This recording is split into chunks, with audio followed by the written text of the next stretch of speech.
देश के समस्त NIOS डीएलएड डिग्री धारकों का स्वागत है आपके अपने YouTube channel MKS teaching point में। साथियों, एनसीटी मान्यता व गजट को लेकर के साथियों आपको कुछ महत्वपूर्ण चीज़ें हैं जो अवगत कराएंगे। वीडियो के माध्यम से निवेदन करेंगे, कृपया वीडियो को अंत तक देखें और सभी साथियों को शेयर करें। साथियों, जैसा कि सभी को पता है, एक बहुत ही महत्वपूर्ण विषय मान्यता पत्र का है, जिसमें कुछ विशेष प्रावधान किए गए थे, जिनके आधार पर समस्त जो है हमारे NIOS परिवार को एक महत्वपूर्ण जो है ये डीएलएड प्रशिक्षण का कोर्स कराया गया था, जिसमें 18 माह का जो है स्पष्ट रूप से प्रशिक्षण था। लेकिन साथियों, अब बात करें गजट को लेकर के क्या स्थितियां बन रही हैं और रिव्यू पिटीशन के माध्यम से किस प्रकार हमारी जो है प्राथमिक शिक्षक भर्ती में दोबारा से जो है एंट्री हो सकती है, और दूसरी तरफ बात कर लें तो जो चयनित शिक्षक है उनका चयन कैसे सुनिश्चित रह सकता है, सारी चीज़ें वीडियो के माध्यम से आपको इंगित कराने वाले हैं। सभी साथी यहाँ पर स्पष्ट रूप से देख सकते हैं, जो आपका मान्यता पत्र है स्पष्ट रूप से जो जारी किया गया था, उसमें एक विशेष चीज़ ये दी गई है जो आपके लिए बहुत ही महत्वपूर्ण है कि जो 2 वर्ष के बजाय 18 महीने से जो प्रशिक्षण था, उसके लिए 6 माह का जो इंटर्नशिप था, उसकी जो चीज़ें थी उसको समाहित करने के लिए स्पष्ट रूप से प्रावधान था, यानी छूट प्रदान की गई थी। इसमें स्पष्ट रूप से अगर बात करें तो लिखा भी गया है कि जो आपकी NCT अधिनियम 1993 की धारा 29 के तहत मानव संसाधन विकास मंत्रालय के उपयुक्त निर्देशों के मद्देनजर और विशेषज्ञ समिति की सिफारिश पर विचार करने के बाद ही एनसीटी के अध्यक्ष ने एनसीटी के खंड 12 के तहत अपनी शक्तियों का प्रयोग करते हुए मान्यता मानदंड एवं प्रक्रिया विनियम 2014 यानी एनसीटी मुख्यालय का पत्र था, उसके आलोक में जो है स्पष्ट रूप से 21/9/2017 को और दूसरा जो 22/9/2017 के माध्यम से एनसीटी ने निम्नलिखित प्रावधानों में छूट दी गई, या सुनिश्चित करने के लिए कि 2014 का जो आपका विनियम है RT एक्ट 2009 में संशोधन करने के लिए MHRD के निर्देशों पर विधिवत पूरा किया जाए। यानी स्पष्ट रूप से अगर बात करें तो यहाँ पर जो है एक विशेष प्रावधान, विशेष छूट जो है एनसीटी के जो अध्यक्ष हैं उनको स्पष्ट करते हुए दिखा गया है। उन्होंने ये किया था और सारी चीज़ें स्पष्ट की गई हैं, यानी जो 2 वर्षीय डिप्लोमा को 18 माह का किया गया था, और सारी चीज़ें इसमें आपके विधिवत स्पष्ट की गई हैं कि कब से कब ये संचालित किया जाएगा और कितने अभ्यर्थी लगभग इसमें जो है प्रशिक्षण पूरा करेंगे। 11 लाख के आसपास के अभ्यर्थियों की यहाँ पर बात की गई है। अगर साथियों इसी में बात करें तो स्पष्ट कर दें तो लिखा गया कि डीएलएड में प्रवेश क्षमता को प्रतिबंधित करने वाले विनियमों में कोई प्रावधान कार्यक्रम NIOS को किसी भी आवश्यकता संख्या में अप्रशिक्षित शिक्षकों को प्रशिक्षित करने में सक्षम बनाता है। तो स्पष्ट कर दें साथियों, स्पष्ट किया गया है कि और इसमें एक चीज़ और स्पष्ट की गई कि उपरोक्त छूट के अलावा NRC परियोजना की पूरी अवधि के दौरान यादृच्छिक आधार पर वरिष्ठ NIOS कर्मियों को इस उद्देश्य के लिए तैनात किसी एजेंसी द्वारा केंद्रों के निरीक्षक के तंत्र के माध्यम से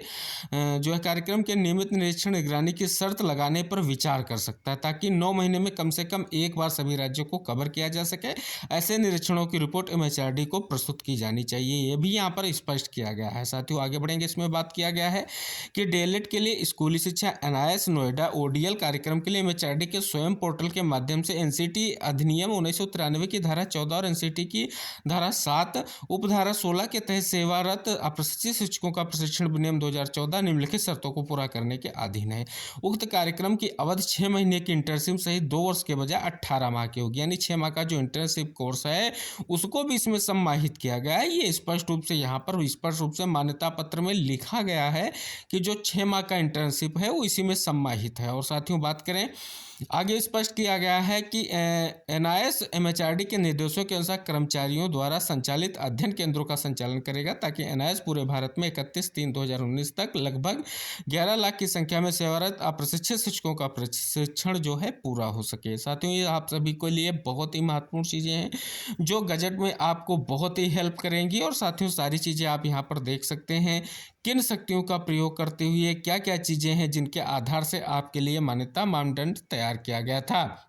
बात करें यहाँ पर लिखा है एनसीटी अधिनियम 1993 की धारा 3A15 3A के तहत निहित शक्तियों का प्रयोग करते हुए उत्तरी क्षेत्रीय समिति द्वारा राष्ट्रीय मुक्त विश्वविद्यालय शिक्षा संस्थान नोएडा को मान्यता प्रदान करती है। डीएलएड के लिए एनसीटी मान्यता मानदंड और प्रक्रिया विनियम 2014 के खंड 16 के तहत ODL कार्यक्रम उपयुक्त निम्नलिखित शर्तों के पूर्ति के अधीन सेवारत अप्रशिक्षित शिक्षकों के प्रशिक्षण के लिए MHRD के स्वयं पोर्टल के माध्यम से दिया गया है, स्पष्ट किया गया। तो स्पष्ट स्पष्ट हो गया होगा। इसमें कई सारे प्रावधान, जो मुख्य प्रावधान है वो आपका जो है 6 माह का इंटर्नशिप जो है आपके 18 माह के प्रशिक्षण में समाहित है। यही मेन पॉइंट रहा है सुप्रीम कोर्ट फैसले के आधार का, जिसमें स्पष्ट रूप से सुप्रीम कोर्ट ने प्रत्येक जो है पैरा में स्पष्ट किया है, जहां पर भी आपके इस चीज़ को लेकर के बात की गई है, यानी आपके 24 माह के प्रशिक्षण और 18 माह के प्रशिक्षण की बात की गई है। हर पैरा में देखेंगे तो वो सिमिलरिटी कैसे है इसको जानने का प्रावधान पूरा था, लेकिन कहीं ना कहीं ये स्पष्ट नहीं हो सका है,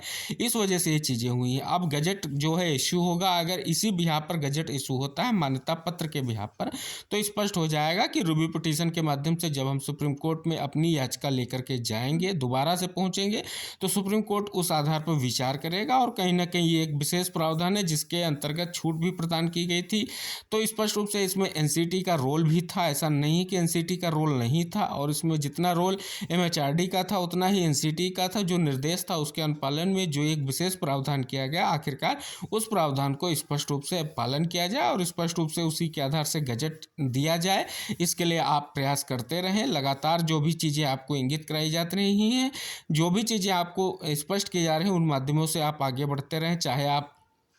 ट्विटर अभियान हो, चाहे आपको स्पष्ट रूप से शिक्षा मंत्रालय में मीटिंग हो, सारी चीज़ों को लेकर के चीज़ें आपको इंगित कराई जाती है, उस सभी में सम्मिलित होते रहें और जल्द से जल्द प्रयास करें कि ये गजट इशू कर दिया जाए। और साथियों, ईमेल के माध्यम से आप अपनी बातों को लगातार पहुंचा रहे हैं। आशा है कि जल्द ही इस चीज़ को लेकर के शिक्षा मंत्रालय सोचेगा और जल्द से जल्द गजट की जो स्थिति है उसको स्पष्ट करेगा। और आपकी गजट की स्थिति स्पष्ट होते ही कहीं ना कहीं ये सारी चीज़ें जो आपके लिए आई हैं ऑर्डर के बाद, वो स्थितियों पर लगातार जो चीज़ें चल रही हैं उसमें कुछ ना कुछ आपको प्रावधान और विशेष छूट जरूर मिलेगी। तो निवेदन रहेगा, वीडियो को शेयर कीजिएगा। और साथियों, जल्द से जल्द हम प्रयास यही करेंगे, सभी साथी हमारे प्रयास करेंगे कि जल्द से जल्द अपने लिए जो भी चीज़ें हैं वो जल्द से जल्द स्पष्ट हो और गजट जारी हो जाए। तो निवेदन है, वीडियो को शेयर करें, चैनल को सब्सक्राइब करके बेल आइकन प्रेस कर लें। जो भी इंपॉर्टेंट अपडेट होंगी वीडियो के माध्यम से आपको हम लगातार अवगत कराते रहेंगे। मिलेंगे अगली महत्वपूर्ण खबरों के साथ, तब तक के लिए जय हिंद, बाय बाय, टेक केयर साथियों।